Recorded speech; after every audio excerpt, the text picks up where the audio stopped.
South കളമശ്ശേരിയിൽ കുടിവെള്ള വിതരണ pipe പൊട്ടിയത് മറ്റൊരു ചർച്ചയ്ക്ക് വഴിയൊരുങ്ങി. ജലവിതരണ പൈപ്പ് കടന്നു പോകുന്നത് സ്വകാര്യ വ്യക്തിയുടെ കെട്ടിടത്തിന്റെ അടിയിൽ കൂടി.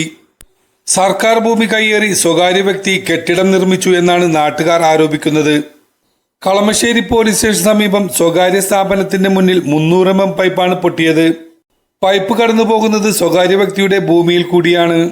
പ്രസ്തുത ഭൂമി വാട്ടർ അതോറിറ്റി കയ്യേറിയതാണോ അതോ സ്വകാര്യ വ്യക്തി കയ്യേറിയതാണോ എന്ന് ജനങ്ങൾ ആരോപിക്കുന്നു. ശുദ്ധജല വിതരണ പൈപ്പ് പൊട്ടിയതോടെ നഗരസഭാ പ്രദേശങ്ങളിൽ ശുദ്ധജല വിതരണം മുടങ്ങി.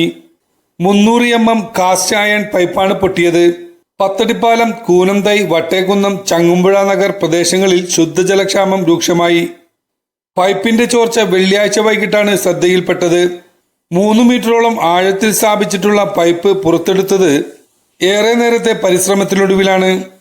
സ്വകാര്യ വ്യക്തിയുടെ കെട്ടിടത്തിന്റെ അടിയിൽ കൂടി പോയതിനാൽ സ്ലാബിൽ സ്റ്റേബാറെല്ലാം ഉപയോഗിച്ചതിനു ശേഷമായിരുന്നു കുഴിയെടുത്തത്.